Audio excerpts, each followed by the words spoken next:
Hari ini aku mau share ke kalian penggunaan panggilan dalam bahasa Jepang.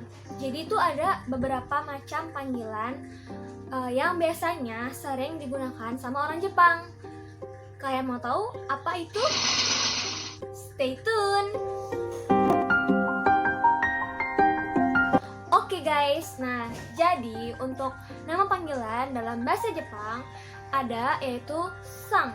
Sang itu adalah nama panggilan sopan yang digunakan oleh semua orang. Jadi berlaku untuk universal. Bisa untuk nama panggilan orang tua, anak muda, untuk perempuan maupun laki-laki. Jadi biasanya panggilan sang ini digunakan pada orang yang mungkin kita nggak terlalu cukup dekat atau mungkin baru kenal. Dan itu bisa kalian pakai maupun umurnya tua maupun muda, jadi nggak ada perbedaan.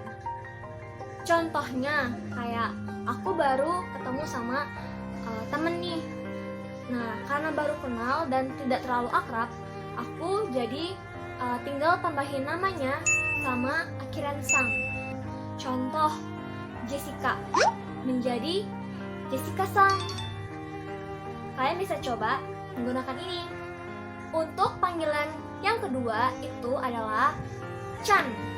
Mungkin kalian gak asing ya, karena panggilan Chan ini sering banget dipakai dalam anime maupun film-film di Jepang.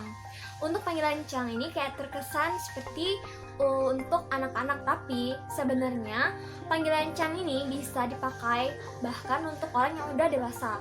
Jadi untuk panggilan Chan itu bisa dipakai oleh anak remaja, anak kecil, kepada teman yang kita akrab, sahabat kita, atau ke pacar, pada kakak, kita juga bisa pakai Chan. Jadi itu nggak hanya dipakai sama anak kecil, tapi juga dipakai oleh tadi yang aku bilang. Kalian bisa pakai nama teman kalian, terus kalian pakai Chan. Contoh Jessica Chan. Nah terus kalau seandainya untuk keluarga, kalian bisa pakai juga kayak kakak. Misalnya untuk kakak perempuan, kalian bisa pakai Oni-chan. Kalau kakak laki-laki, Oni-chan. Seperti itu. Lalu juga ada kun. Kalau kun ini biasanya lebih digunakan ke cowok.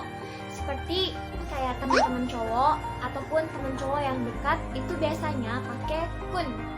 Contoh misalnya Tanaka-kun.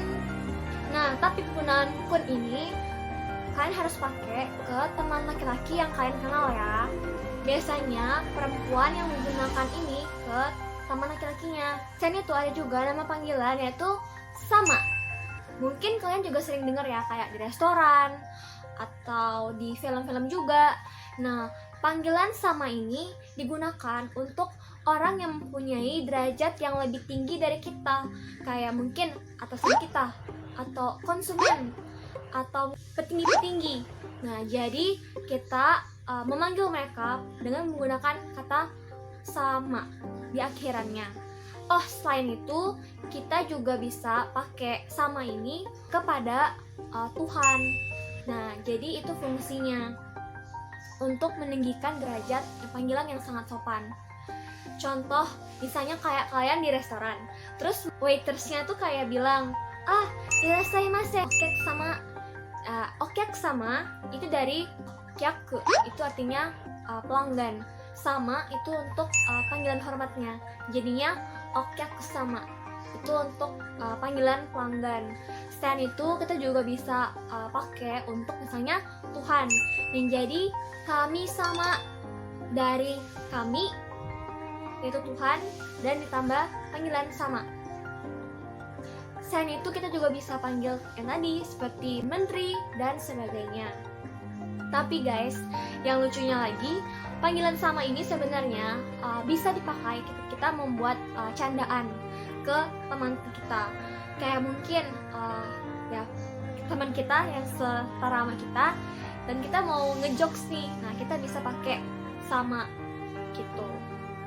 Tapi mungkin menurut aku tergantung konteksnya sih. Kadang jodan atau candaannya itu bisa berbentuk positif atau negatif. Selain itu, ada juga nama panggilan yaitu Dono. Mungkin kalian juga sering dengar Dono kayak di film-film zaman dahulu, mungkin kayak film sejarah, zaman samurai.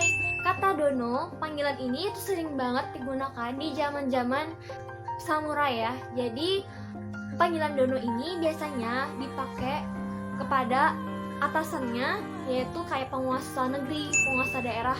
Jadi kayak samurai yang memanggil tuannya dengan Dono. Ini merupakan gelar kehormatan yang dipakai pada zaman dulu. Saran aku sih, kalau awal-awal bertemu dengan teman ataupun kayak orang baru ataupun partner kerja, kalian bisa pakai sang. Itu udah benar-benar formal dan netral, kayak semuanya bisa. Tapi kalau mau spesifik, kalau kalian punya teman yang lebih dekat lagi, kayak teman yang mungkin cewek yang dekat, kalian bisa pakai Chang. Terus kalau seandainya cowok yang lumayan dekat juga, temen cowok, kalian bisa pakai Kun. Dan juga untuk yang tertinggi, derajatnya tinggi ataupun mungkin Tuhan, kalian bisa pakai Sama.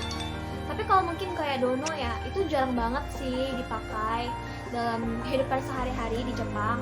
Namun ya ini mungkin cuma sekedar pengetahuan aja yang bisa kalian ambil. Kadang masih dipakai kan dalam berbagai film. Jadi ya ini untuk supaya kalian nggak bingung juga dengan panggilan Dono.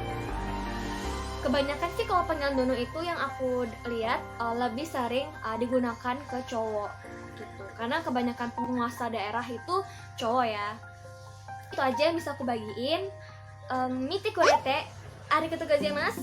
Jangan lupa untuk like, share, subscribe, dan turn notification-nya ya guys. Bye-bye!